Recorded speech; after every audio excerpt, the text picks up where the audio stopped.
अवधीतमस्तु तेजस्विनावधीतमस्तु मा विद्विषावहै मा विद्विषावहै। ॐ शान्ति शान्ति शान्ति। ओम शांति शांति शांति। आजीवन स्वस्थ कैसे रहें, इस विषय में हम चर्चा कर रहे थे। वात के विषय में, प्राण आदि जिसके भेद हैं और इस वायु के क्या क्या कर्म हैं शरीर में। जो अप्रकोपित वायु है, अर्थात प्रकोप को प्राप्त नहीं हुई वायु जो है, वो क्या क्या कार्य करती है, तो उसके विषय में हमने बात की थी कि पूरे शरीर को धारण करती है वायु। जो इसकी क्रियाएं प्रक्रियाएं हैं, उसके यंत्र हैं और जो नियमन है, उन सब को धारण करने वाली वायु है। और इसी को 5 प्राणों के नाम से भी कहा जाता है, प्राणापान समान व्यान उदान।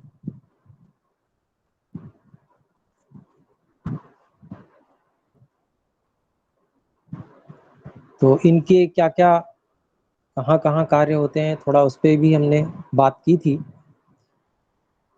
और क्या क्या कार्य हैं इस अप्रकोपित वायु के, तो जितनी भी चेष्टाएं हैं, जितने भी व्यापार हैं, जितनी भी गतियां हैं जो हम इच्छा पूर्वक करते हैं, वो सारी कराने वाला भी यह वायु ही है।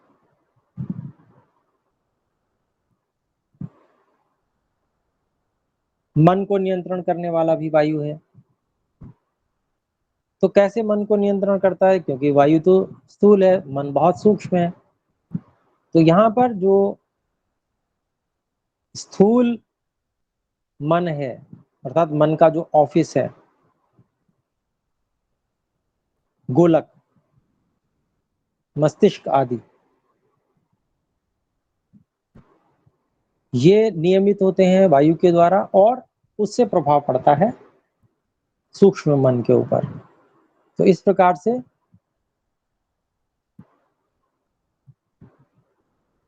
जो वायु है वो मन को सहयोग देता है, नियंत्रित करता है। वायु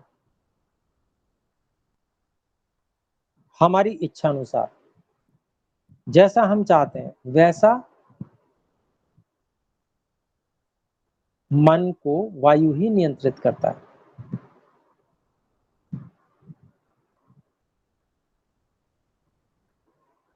यद्यपि हम जो सूक्ष्म इच्छा प्रयत्न करते हैं, उससे सूक्ष्म मन नियंत्रित होकर शारीरिक वायु को प्रभावित करते हुए जो मन का गोलक है, मस्तिष्क आदि, इनको प्रभावित करता है। तो वायु जो है सूक्ष्म रूप से सूक्ष्म मन से प्रभावित होता हुआ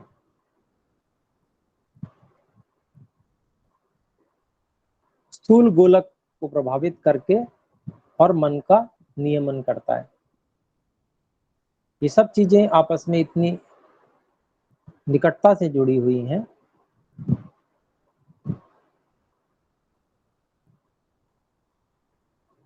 कि ये एक दूसरे से प्रभावित होते रहते हैं। और मुख्य रूप से जो बाहरी प्रभाव है,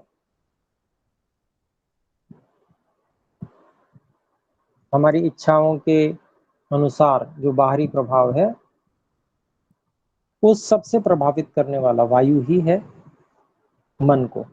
तो इसलिए मन का नियामक कहा गया है।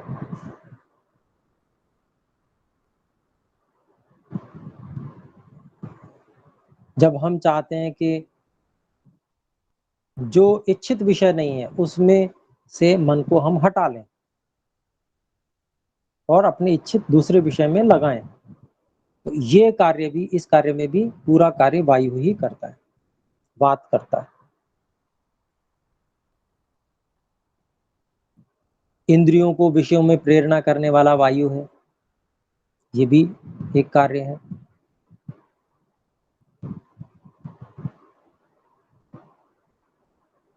तो इंद्रियों का उद्योजक कहेंगे इसे, वायु को।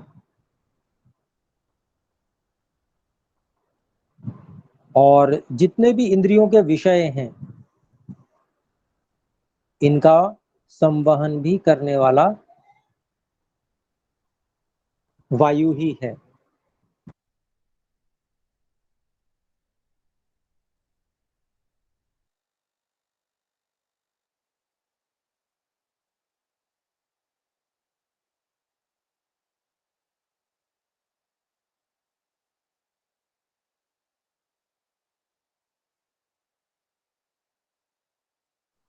ओम।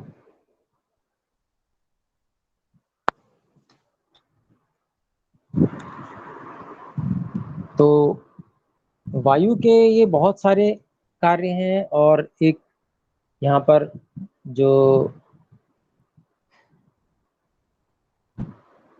विषयों को एक स्थान से दूसरे स्थान पर ले जाना, जैसे रूप है, तो प्रकाश में जो गति है वो भी वायु के कारण से है।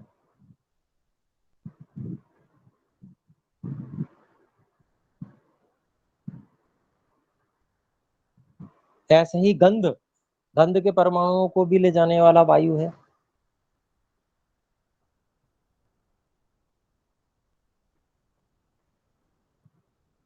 जल की शीतलता को ले जाने वाला वायु है।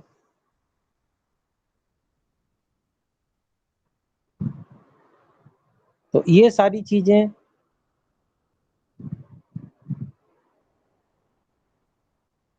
तो गति जहां भी दिखेगी वहां वायु का विशेष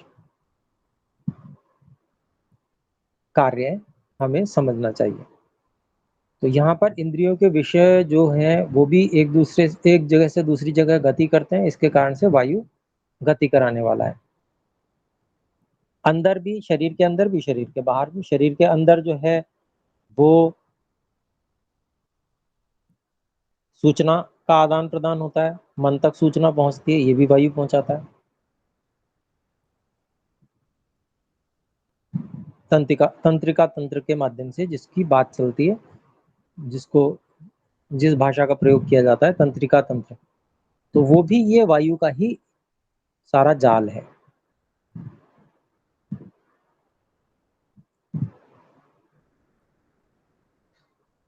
धातुओं को जहां जहां जैसी आवश्यकता, नियम के अनुसार उन धातुओं को वहां वहां स्थापित करना, ये वायु का कार्य है।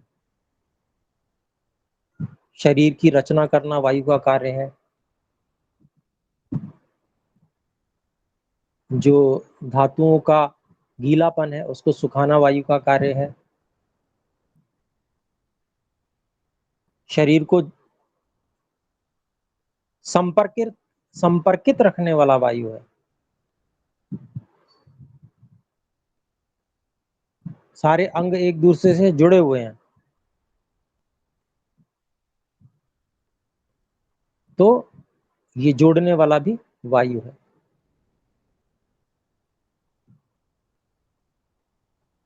वाणी, बोलने को, जो वाणी को प्रवृत्त कराने वाला है, ये भी वायु है।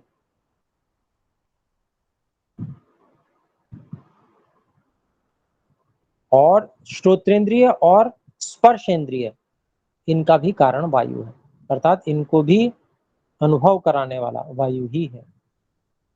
तो यहाँ पर जो वायु है शरीर में, वात है, इसके अंदर आकाश का भी अंश है, ऐसा समझना होगा। तो इसी कारण से शब्द का भी वहन करता है। तो ये सारे कार्य बताए गए हैं। इसके अलावा हर्ष और उत्साह उत्पन्न करने वाला भी वायु है। शरीर में उत्साह जो अनुभव होता है वायु के कारण से होता है। ये अप्रकुपित वायु का ये सभी कर्म है। जठराग्नि को उद्दीप्त करने वाला भी वायु होता है। स्रोत होते हैं, स्रोतों से वायु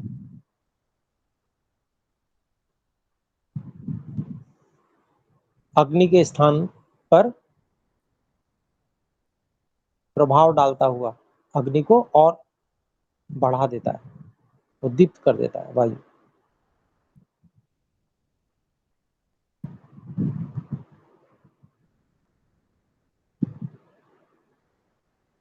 ऐसे ही और भी, जैसे मलों को बाहर निकालने वाला जितने भी छिद्र हैं, शरीर में तो छिद्र ही छिद्र है, रोमकूप भी छिद्र है, सब जगह से जो मलों को निकालने वाला वो वायु है।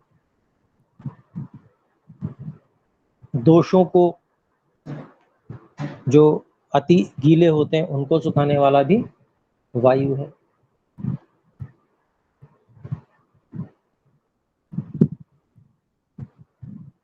जहां मार्ग न मिल रहा हो, अनेक स्थान ऐसे होते हैं जहां बंद हो जाते हैं, तो नया मार्ग खोलता है, ये भी वायु ही करता है। सूक्ष्म स्रोतों को नए नए जो मार्ग बनाता है, ये वायु ही बनाता है, सूक्ष्म स्रोत वाले। गर्भ में जो विभिन्न प्रकार से आकार बनते हैं वो सब वायु के कार्य हैं। तो इस प्रकार से ये तो कुछ अंश बताए गए, थोड़े से बताए गए। वास्तव में शरीर के अंदर ही वायु के इतने अधिक कार्य हैं कि मतलब मनुष्य के तो वश की बात नहीं कि उनको गिन पावे, इतने अधिक कार्य हैं। फिर भी ऋषियों ने कुछ कुछ उदाहरण प्रस्तुत किए हैं जिससे कि समझ में आ सके वायु का कितना महत्व और कितना कार्य है। फिर कुपित वायु कैसे कार्य करती है, तो उसके क्या क्या कार्य हो जाते हैं। तो कुपित वायु जो है वह शरीर में बल को समाप्त करती है, निर्बल बनाती है, वर्ण को दूषित करती है, रंग बुरा हो जाता है, सुख को नष्ट करती है, आरोग्य को नष्ट करती है, आयु को क्षीण करती है, जल्दी मृत्यु को निकट लेके आती है प्रकोपित वायु। मन दुखित रहता है, प्रकोप होता है वायु का। तो इंद्रियों का विघात करती है, नाश करती है, इंद्रियों को कमजोर बनाती है वायु जो प्रकोपित होती है। गर्भ को गिरा देती है, मार डालती है प्रकोपित होकर। भय, शोक, मोह, दीनता, बहुत अधिक अंड बंड बकना, ये सब कर्म कर्म कराती है ये वायु। और प्रकोपित वायु मृत्यु का भी कारण बन जाती है। इतनी भयानक पीड़ा होती है कि शरीर रहने योग्य नहीं रह जाता और ईश्वर शरीर को छुड़ा देते हैं।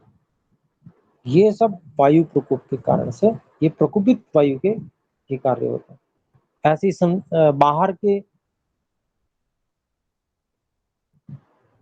शरीर से बाहर के जो कर्म होते हैं वायु के, जो सम्यक प्रकार से हम लोग यज्ञ आदि हवन आदि करते रहें, पर्यावरण को संतुलित रखने के लिए वृक्ष आदि हम लगाते रहें, और भी जो गलत कार्य हैं वो ना करें, संतुलित रखें सारे पर्यावरण को, तो वायु कैसा कार्य करेगी, क्या क्या कार्य करती है उस स्थिति में। तो संपूर्ण भूमंडल को धारण करती है। ये जो आकर्षण शक्ति सूर्य और पृथ्वी के बीच में, ये आकर्षण शक्ति वायु ही है। ये जो हम लोगों को धारण करती है पृथ्वी, ये आकर्षण शक्ति भी वायु ही है।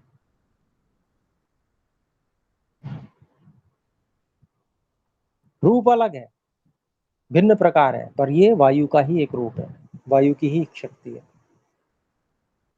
ये मैं नहीं कह रहा हूं, आयुर्वेद के ऋषि कह रहे हैं।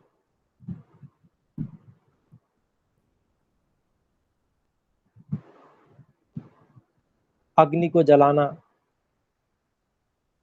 सूर्य आदि जो बड़े बड़े विशाल तारे हैं, चंद्रमा है, नक्षत्र हैं, ग्रह हैं, इनको एक नियम में बांधे हुए है, यही वायु ही है, प्राण शक्ति जिसको बोलते हैं, ब्रह्मांड की प्राण शक्ति।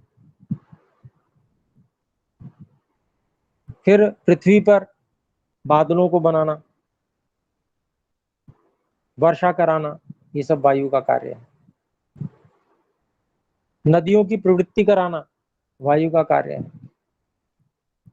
फल फूलों को आकार देना, उनको उत्पन्न करना वायु का कार्य है।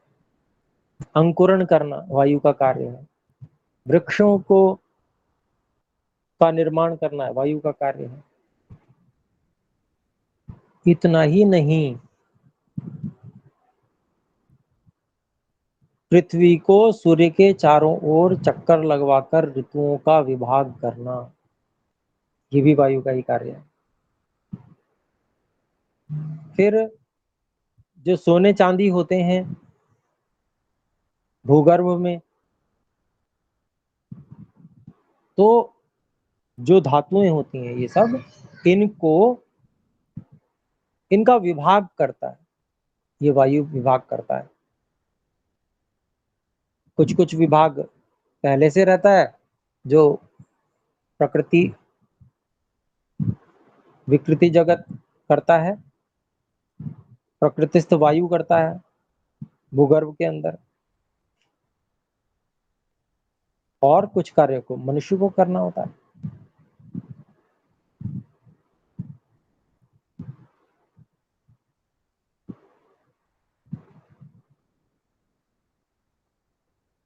तो बीजों में जो गुण विशेष होते हैं, अलग अलग वृक्षों के अलग अलग बीज होते हैं, अलग अलग प्रकार के बीज होते हैं, उनमें जो गुणों का निश्चयन करना होता है, ये भी वायु का कार्य है।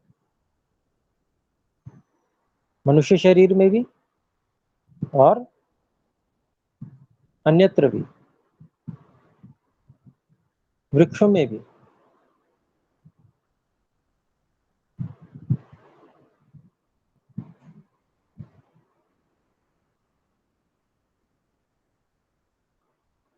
जो अन्न है उसकी वृद्धि करना, अन्न को सड़ने ना देना, सुखा देना, सड़ने से पहले सुखा देना, ये सब वायु के कार्य हैं।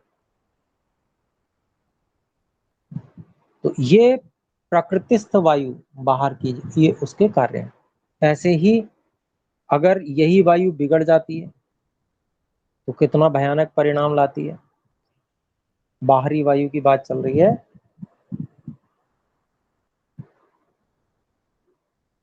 पर्वत की चोटियों को तोड़ देती है वायु, वृक्षों को उखाड़ देती है, समुद्र को आलोडित कर देती है, ऊंची ऊंची लहरें तरंगे उत्पन्न करती है, तालाब आदि के जल को भी ऊंचा कर देती है वायु।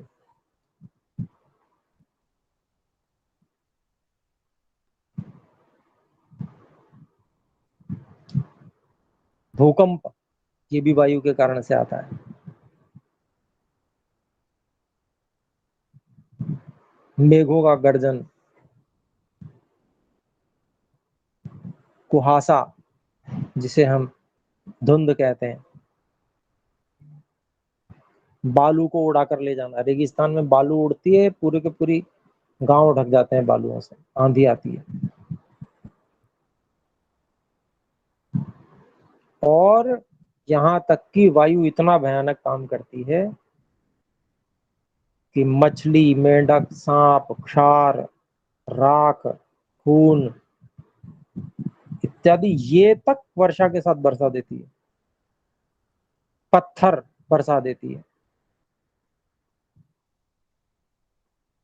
बड़ा आश्चर्य करते हैं लोग, लेकिन ऐसा होता है।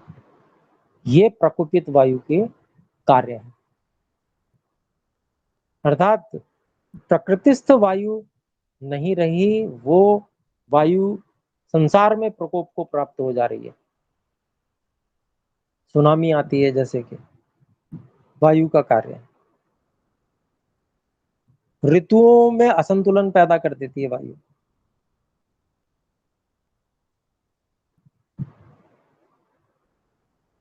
अनाज को उत्पन्न नहीं होने देती प्रकोपित वायु।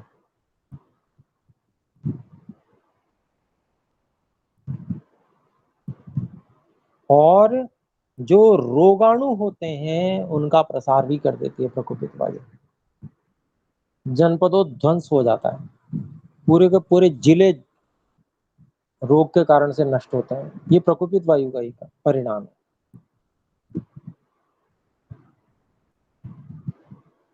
अर्थात एक तरह से प्रलय लाने वाली भी वायु है, ऐसा कह सकते हैं। महान प्रलय, महाप्रलय जो आती है ना, वो भी वायु के कारण से विशेष है। तो ये जो प्रकोपित वायु के कारण से ऐसा होता है। तो दोनों तरफ से ऋषि लोग बताते हैं, शरीर के अंदर अंदर की बात भी, शरीर के बाहर की बात भी। सारे वायु के कार्य, अर्थात बहुत सारे, सारे तो संभव नहीं है गिनाने, लेकिन बहुत सारे गिना दिए। तो दोनों तरफ संतुलन रखना है। बाहर का कार्य यज्ञ से संतुलित रखना है, अंदर का कार्य अंदर भी यज्ञ ही हो रहा है। जब हम नियम पूर्वक आहार विहार कर रहे हैं, संतुलित कर रहे हैं, उचित कर रहे हैं, तो वो एक तरह से यज्ञ में आहुति दे रहे हैं। भोजन करते हैं, आहुति डालते हैं, ओम इंद्राय स्वाहा, इदम इंद्राय इदम नमः। मेरा नहीं है, शरीर में जा रहा है। शरीर इंद्र के रूप में हो, इंद्रियों पर नियंत्रण वाला हो, ब्रह्मचारी हो, इत्यादि। तो इस प्रकार का जो कार्य होता है वो संतुलित रखता है वायु को। इसके विपरीत जो कार्य होते हैं वो वायु के प्रकोप को करने वाले हैं।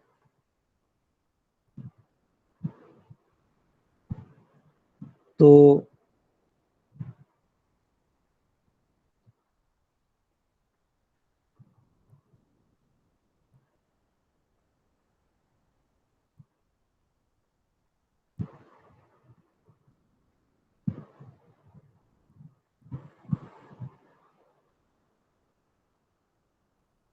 वायु को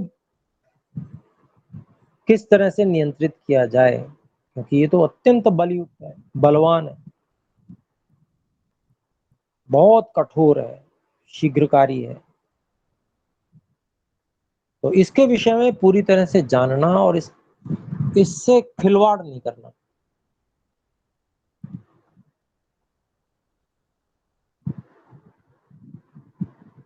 इसको प्रकृतिस्थ रखने के लिए एड़ी से चोटी तक का जोर लगा देना चाहिए, अंदर की वायु को भी और बाहर की वायु को भी।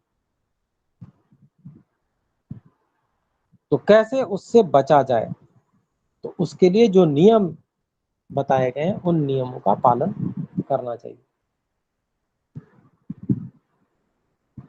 और वो नियम हमारे क्या है? घृत स्निग्ध होता है, घृत की आहुति देते हैं।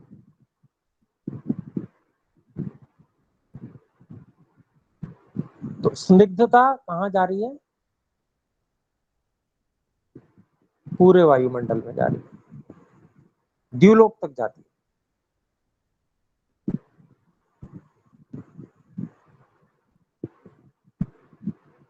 और स्निग्धता वो वायु के प्रकोप को मतलब बचा देती है। वायु प्रकोपित नहीं होती। शरीर में घृत आदि का सेवन अच्छी प्रकार से किया जाए, स्निग्ध आहार किया जाए। पीछे जो शंका आई थी, विषय था ना कि आहार विहार से हम कैसे पूर्ण स्वस्थ हो सकते हैं, ये थोड़ा सा किसी ने पूछा था कि ब्लॉकेज वगैरह है या कोई और समस्याएं हैं, तो ये भी स्निग्ध आहार करना ये भी बड़ा आवश्यक है। आजकल पता नहीं इस प्रकार का फैशन चल गया है कि स्निग्ध आहार करते नहीं, सूखा आहार उसको बड़ा अच्छा मानते हैं लोग, और फिर कहते हैं मुझे तो कब्जी है। हमारी कब्जी कभी ठीक ही नहीं होती। कब्जी ठीक कैसे होगी? हाथों में लुब्रिकेशन तो है ही नहीं,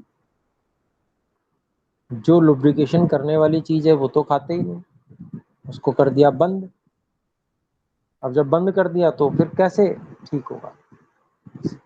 आयुर्वेद के ऋषि कहते हैं कि आहार, जो भी आहार खाएं स्निग्ध होना चाहिए।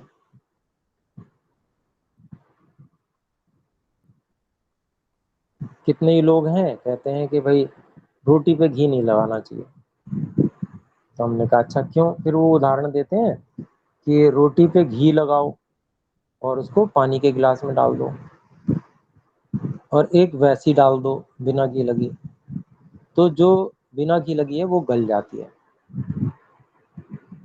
और वो गलती नहीं जो घी लगी हुई है। तो ये उदाहरण देते हैं, जबकि ये उदाहरण तो फिट ही नहीं बैठता। जब हम मुंह में रोटी डालते हैं तो ऐसे ही निगल थोड़ी जाते हैं, उसको भली प्रकार से चबाते हैं, मिक्स करते हैं, उसमें लार भी मिक्स होती है तब वो अंदर जाती है। तो ये उदाहरण घटा कहाँ? गलत हो गया। गुजरात में तो भाकरी खाई जाती है। कैसी होती है रोटी? उसमें आटा गूंथते समय तिल का तेल मिला देते हैं, पहले ही मिला देते हैं, और इतनी मुलायम रहती है वो रोटी, भाकरी, कि थोड़ा समय रखा रहे तो वो सख्त नहीं होती, उसको ऐसे तोड़ेंगे इतनी आसानी से टूट जाती है, स्निग्ध होती है। तो अच्छी परंपरा है, स्निग्ध भोजन करना चाहिए, सूखा भोजन नहीं करना चाहिए। एक और बात, भोजन के आरंभ में अगर मान लीजिए बहुत स्निग्ध भोजन नहीं भी कर रहे हैं, पूरा भोजन स्निग्ध नहीं है, तो कम से कम इतना तो करें कि भोजन के आरंभ में कुछ घृत लेकर और कोई नमक युक्त पदार्थ, चाहे वो खिचड़ी हो, नमकीन खिचड़ी होती है, या कोई और चीज, उसको अच्छे से मिलाकर उसको पहले ही ग्रास में खा जाए। देशी गौ का घृत मिल जाए तो अग्नि को भी बढ़ाएगा, पहले जो नली है और उसको स्निग्ध भी कर देगा, आमाशय की गति जो अधिक हो जाती है उसको भी सामान्य कर देगा घृत। ये बहुत अच्छा उपाय है, कब्ज होगा ही नहीं, समय से मलों का त्याग हो जाएगा, वायु स्निग्धता से शांत होती है।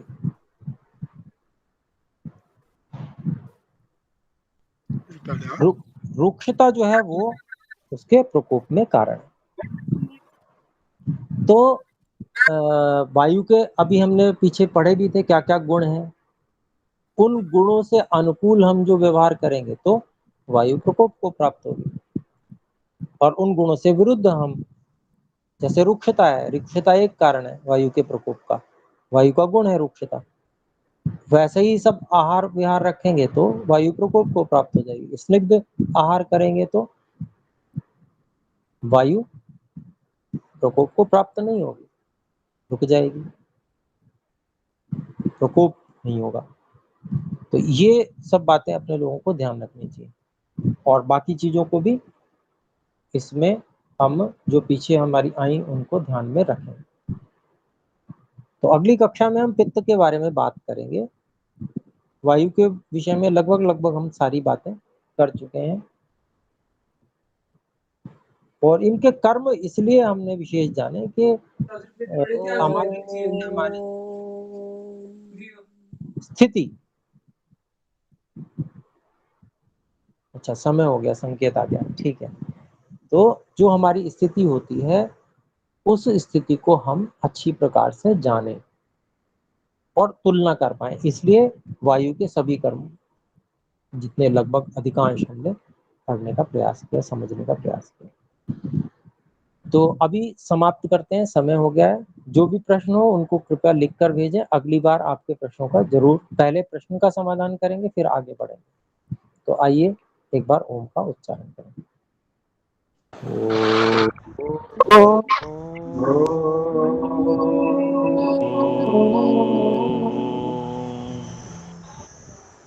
सभी को सादर नमस्ते आचार्य जी। नमस्ते नमस्ते गुरुजी। आचार्य जी। नमस्ते आचार्य जी। नमस्ते जी। नमस्ते। सादर नमस्ते जी सब।